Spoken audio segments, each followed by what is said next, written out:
नमस्कार, राज्यों की जंग में आपका स्वागत है। मैं हूं अखिलेश शर्मा।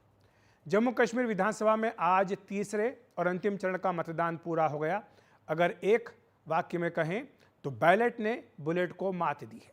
10 साल बाद विधानसभा के चुनाव हुए और इसमें हिंसा का साया भी नहीं पड़ा। शांतिपूर्ण ढंग से तीनों ही चरणों के मतदान संपन्न हुए। मतदान में लोगों ने बढ़ चढ़ करके हिस्सा लिया है। परिसीमन के बाद पहली बार विधानसभा का चुनाव हुआ। इसमें कई लोगों को दशकों बाद अपने मताधिकार का प्रयोग करने का मौका मिला। तो वहीं अलगाववाद की बात करने वाले भी कई लोग लोकतंत्र की धारा में बहते हुए नजर आए। कुछ आंकड़े हैं जिन पर नजर डाल लेते हैं, जो बताते हैं कि किस तरह से 10 साल बाद होने वाले ये विधानसभा के चुनाव बेहद कामयाब रहे हैं। विधानसभा की कुल 90 सीटों पर 3 चरणों में वोट डाले गए हैं। कुल 873 उम्मीदवार मैदान में थे, जिनमें 43 महिलाएं थीं। जम्मू कश्मीर में 88 लाख से ज़्यादा मतदाताओं में करीब 45 लाख पुरुष और 43 लाख महिला मतदाता थी। जम्मू कश्मीर के इस चुनाव में कई दिग्गज उम्मीदवारों की किस्मत भी ईवीएम में बंद हो चुकी है। इनकी किस्मत का फैसला 8 अक्टूबर को होगा, जब वोटों की गिनती होगी। एक नज़र डाल लेते हैं अहम उम्मीदवारों पर कि वो नाम जिन पर खास तौर से नज़रें टिकी रहेंगी।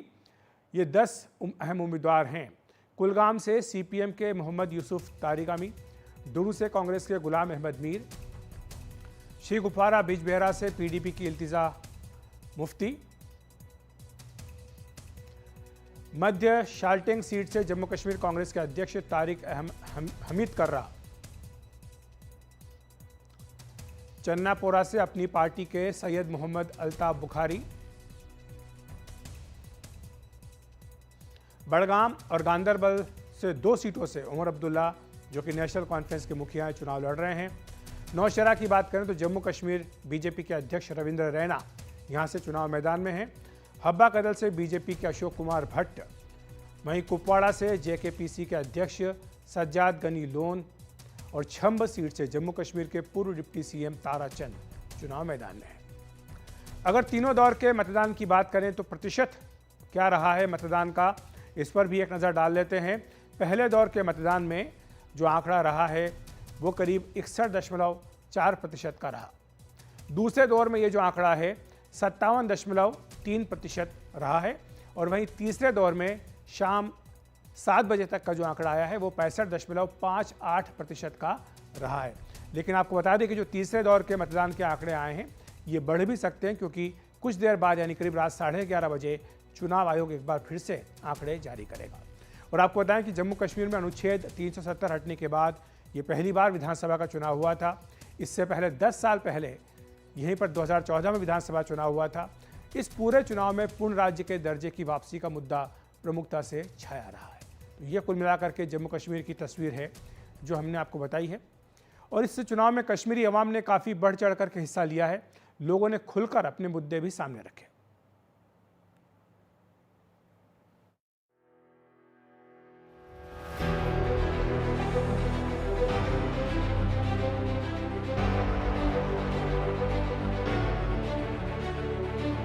उम्र 30 साल है और मैंने भी 30 साल में ये असेंबली का इलेक्शन जो है वो फर्स्ट टाइम ही डाला, क्योंकि इससे पहले हमें असेंबली में जो है सिर्फ आपको पार्लियामेंट इलेक्शन में वोट डालने का हक केवल और केवल पार्लियामेंट में ही था, असेंबली में हमें नहीं था। कॉरपोरेशन में हम नहीं चुन सकते थे अपना नुमाइंदा। पर अब हम धन्यवाद करते हैं हमारी केंद्र सरकार का, जिन्होंने हमें ये हक दिया 5 अगस्त 2019 के बाद कि हम जो है अपने वोट का इस्तेमाल करके अपनी मर्जी की सरकार जो है उसे ला सकते हैं। लोगों की यही उम्मीदें हैं कि हमारे नौजवानों को रोजगार मिलना चाहिए, सड़कें बननी चाहिए, बिजली होनी चाहिए, पानी होना चाहिए। हर किसी का अपने अपने मुद्दे हैं। किसी का पानी का मसला है, किसी का बिजली का मसला है, किसी का सड़कों का मसला है, किसी का यूनिवर्सिटी कॉलेजेस को लेके मसला है। तो लोग चाहते हैं कि हमारी चुनी हुई सरकार हो, हमारे चुने हुए नुमाइंदे हों। अब हमें गवर्नमेंट ऑफ इंडिया ने हमें ये हक दिया है। अब हम क्या करेंगे, वोट के जरिए अपना नुमाइंदा असेंबली में भेजेंगे, वो हमारी बात करेगा। हमारी मांगे जनाब, एक तो मेन ये है कि हमारे यहाँ पर हमें मिडिल स्कूल हो जाना चाहिए। एक पानी की समस्या, 2 बिजली मेन बड़ी प्रॉब्लम है, पानी और बिजली। हमारे ये सामने पेड़ों के साथ देखो, अगर बारिश जोर से पड़ती है तो भी हमें पावर कट जाता है। इस वक्त जो मेन मुद्दा है वो स्टेटहुड का है। जो भी पॉलिटिकल पार्टी इस वक्त बात करे, या आम नागरिक भी चाहते हैं कि कम से कम स्टेटहुड तो वापस मिले, ताकि हमारे पास जो अपना चीफ मिनिस्टर होगा जम्मू कश्मीर का, रिप्रेजेंटेटिव उनके पास पावर्स होंगे, स्टेट होगा, तो जो भी इस वक्त जो ब्यूरोक्रेट्स आते हैं वो बाहर के आते हैं, कम से कम जो भी ब्यूरोक्रेट जो पहले होता था वो कम से कम जम्मू कश्मीर का ही हो। मैं फ़र्स्ट टाइम वोटर हूँ। हमें ये हक मिला है, एब्रोगेशन के बाद मिल पाया है। इससे पहले आप देखेंगे 70 प्लस 50 प्लस जो हैं वो फ़र्स्ट टाइम वोट कर रहे हैं, तो ये बहुत ही शर्मिंदगी की बात रही कि पहली सरकारों ने सुध नहीं दी है। जी जी। उनको भी पहली दफा वोट जी, वो भी फर्स्ट टाइम वोट डाल रहे हैं। डेवलपमेंट के लिए सबसे ज़्यादा, और यूथ सबसे ज़्यादा एक्सप्लॉइट, जैसे कि मैंने पहले भी कहा कि यूथ एक्सप्लॉइट हो रहा है। जो यूथ इस वक्त मजबूर है, क्योंकि रिक्रूटमेंट पॉलिसीज़ हमारे लिए जो भी आ रही है उसमें कहीं ना कहीं धांधली हो रही है। उससे बेहतर हो सकता है। यहाँ पे जो कश्मीरी मुसलमान है इनके लिए खून भी दे सकते हैं सर। कश्मीरी मुसलमान हर कोई पंडित हो एक ही जैसे है। आप जहाँ भी जाओगे कश्मीरी पंडित या मुसलमान एक जैसे है सर। यहाँ पर उनके कोई प्रॉब्लम नहीं सर।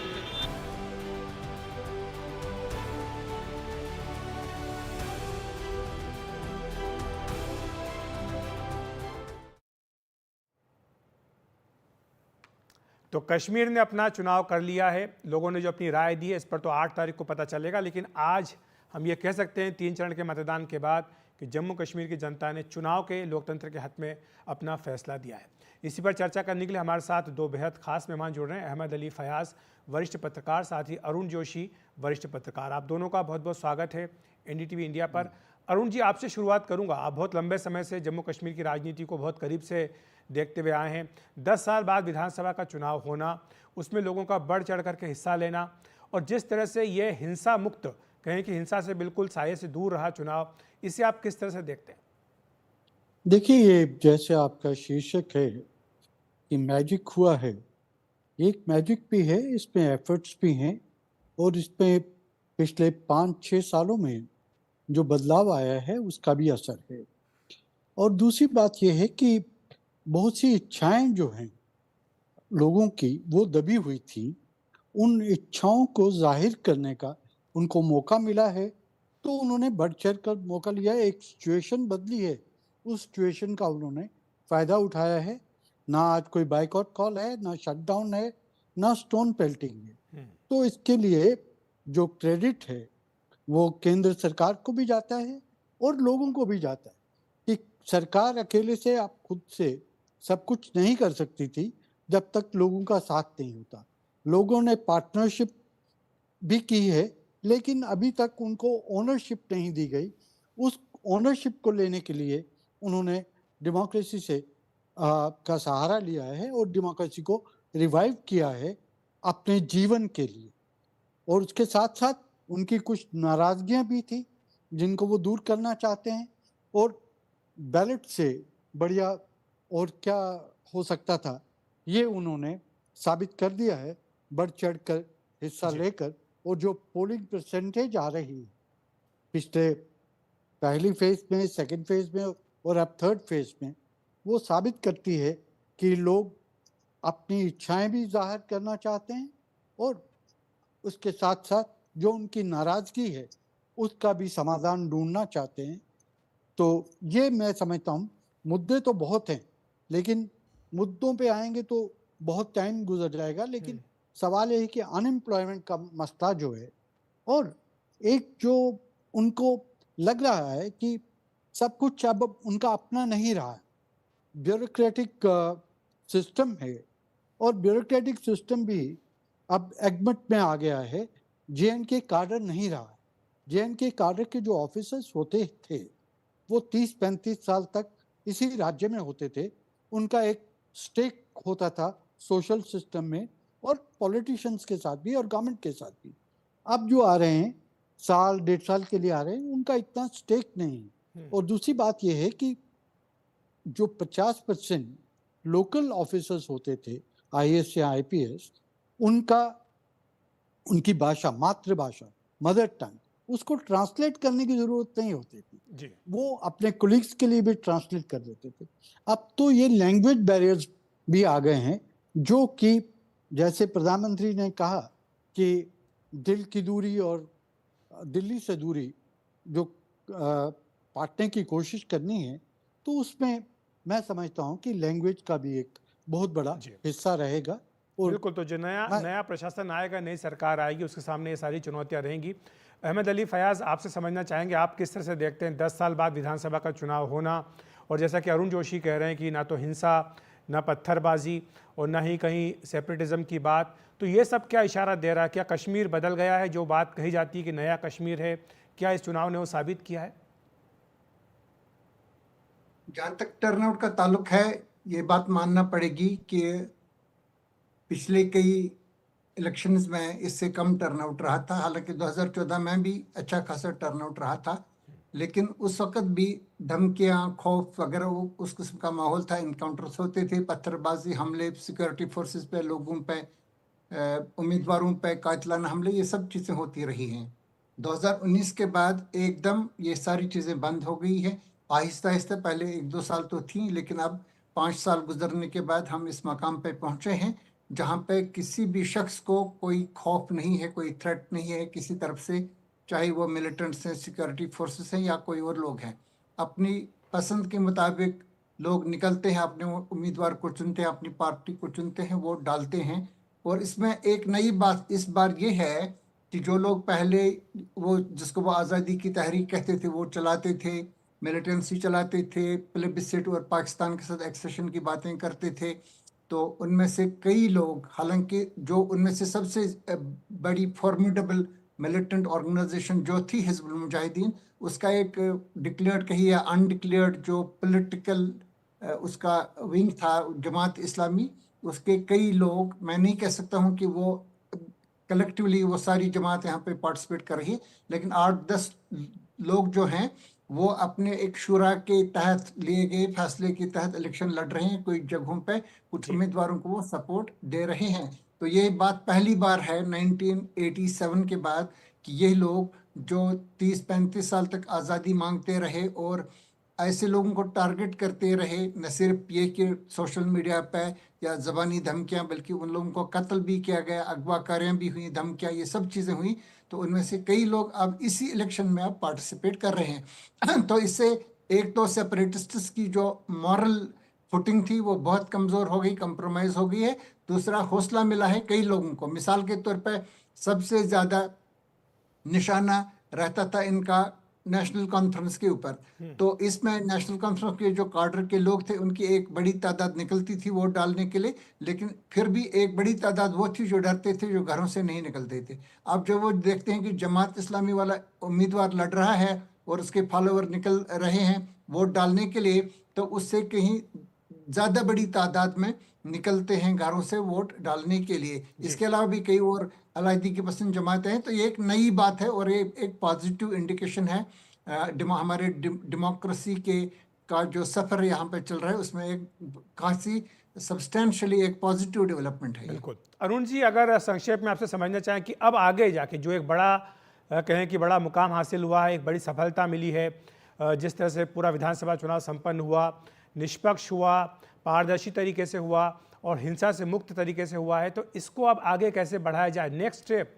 आपके हिसाब से क्या होनी चाहिए? सरकार गठन में पूरी तरह से पारदर्शिता हो, कहीं भी जो भी बहुमत जो भी जनादेश आए उसमें इस बात की परवाह किए बिना कि किसकी सरकार बने किसकी सरकार ना बने, बिल्कुल सही तरीके से फैसला होना चाहिए। देखिए, इस पर सबसे बड़ी जिम्मेदारी जो है वो केंद्र सरकार की बनती है। केंद्र सरकार ने ये प्रॉमिस दिया है कि स्टेटहुड वापस करेगी और स्टेटहुड वापस करेगी, उसमें भाजपा ही करेगी, वो कंडीशन हट जानी चाहिए। और ये एक सिर्फ किसी पॉलिटिकल पार्टी का मुद्दा नहीं है, किसी एक पॉलिटिकल पार्टी या दो पार्टियों का मसला नहीं है, ये लोगों की डिमांड है। वो अपना इज्जत उस पर देखते हैं, वो इतिहास के पन्ने में पलट के देखते हैं कि उनके साथ हुआ क्या। एक स्पेशल स्टेटस स्टेट थी, मोस्ट पावरफुल असेंबली थी उनके पास जी। आज उनकी असेंबली की पावर्स ही नहीं है। तो मैं इसे समझता हूँ कि किसी भी चीज़ को आगे बढ़ाने के लिए स्टेटहुड का वापस आना बहुत ज़रूरी है जी। ये बात प्रधानमंत्री जी भी समझते हैं, गृह मंत्री भी समझते हैं, उन्होंने इस बात का जिक्र भी किया है और कहा है कि वो पार्लियामेंट में कमिटमेंट है, इस कमिटमेंट को ऑनर करेंगे। मैं समझता हूँ कि ये पहला स्टेप होना चाहिए। बाकी स्टेप उसके बाद लोकल गवर्नमेंट जो गवर्नमेंट बनेगी उसके ऊपर छोड़ दीजिए। ठीक है, शुक्रिया आपका अरुण जी हमारे साथ जुड़ने के लिए। अहमद अली फयाज़ आपका भी धन्यवाद हमारे साथ जुड़ने के लिए, विस्तार से समझाने के लिए कि आज जो मतदान संपन्न हुआ है किस तरह से नए कश्मीर की, बदले कश्मीर की तस्वीर पेश कर रहे हैं। एक छोटा सा ब्रेक ले रहे हैं, ब्रेक के बाद तुरंत हाजिर होते हैं।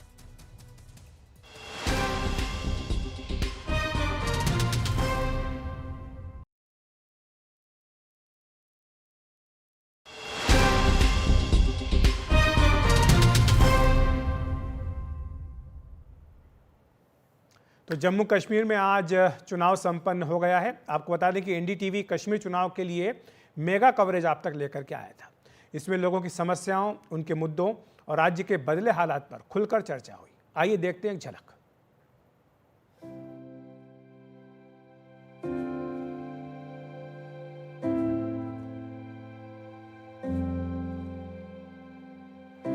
साल से कम के जो लोग हैं वो यहाँ पर लगभग 70% हैं।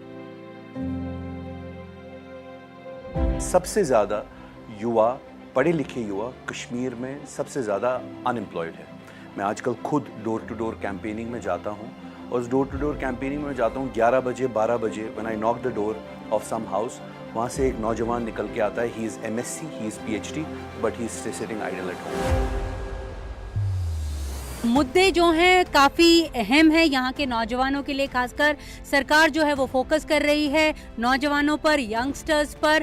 पॉलिटिकल स्टेबिलिटी चाहते हैं, अपनी बात पूरे कॉन्स्टिट्यूशनली अपने नेताओं तक या स्टेट तक पहुँचा रहे हैं। हो सकता है जो भी जीते, चाहे मतलब कोई भी जीते, हम चाहते हैं यहाँ पे मतलब काम हो, लोगों के जो मुश्किलात है वो दूर हो, हम यही चाहते हैं। इस बार जमात भी जो है वो कंटेस्ट कर रही है और जमात जो है वो मीर साहब को सपोर्ट कर रही है। ये तो बड़ी खुशी की बात है कि जमात इस्लामी ने तो डायरेक्टली नहीं इनडायरेक्टली तो सपोर्ट किया है। तो ज़्यादा बेहतर ये होता कि अगर जमात पर पाबंदी हटा जाए और वो खुद इलेक्शन में हिस्सा लें। इससे पहले हड़ताल्स होती थी, जैसे पहले हड़ताल होती थी, बॉयकॉट कॉल्स होती थी, इलेक्शंस में लोग नहीं आते थे। इस बार लोकसभा में बहुत लोग आए, तो do you see a change? भी वोट कर रहे हैं पीपल्स अपने लिए, अपने हक के लिए कर रहे हैं। मैं भी अगर अपनी बात करूं तो मैं भी अभी चाहता हूं कि मैं वोट करूं ताकि हमारा मुस्तकबिल जो है, आने वाला फ्यूचर जो है वो बेटर हो। चुनाव उस वक्त हो रहा है कि रिलेटिवली उतनी सिक्योरिटी हमको श्रीनगर में नहीं दिख रही है। जो पत्थरबाजी हम फेस करते रहे हैं, पर्टिकुलरली डाउनटाउन की एरिया में, डाउनटाउन कहने से वैसे लोग वहाँ के नाराज़ होते हैं, शहर ख़ास, तो उसमें जो है वो अब वो पत्थरबाजी होती नहीं है। नेटवर्क आता है सर, कोई जियो, एयरटेल, BSNL, वोडा, किसी का नेटवर्क नहीं है सर, और ना कोई ATM है।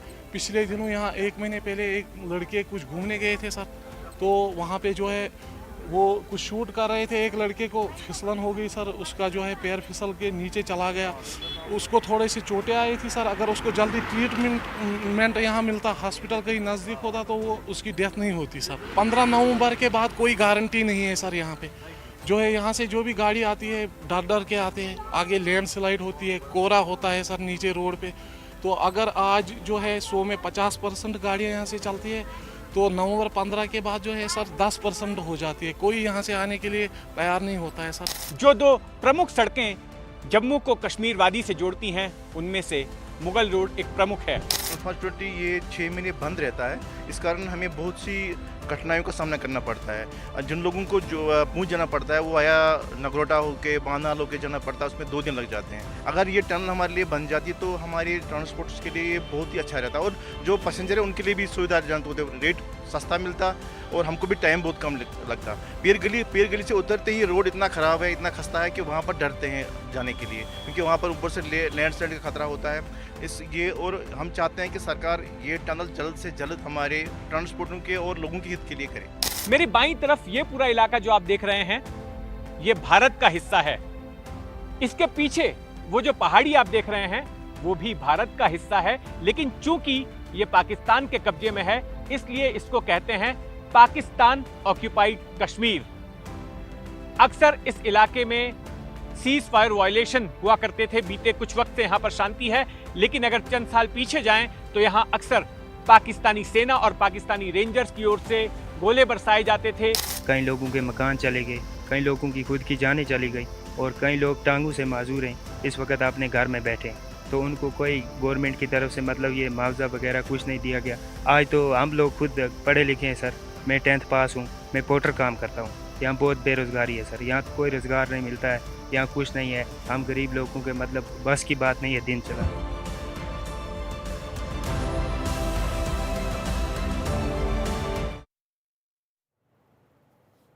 तो कश्मीर में जमहूरियत की जीत। राज्यों की जंग में आज इतना ही। नमस्कार।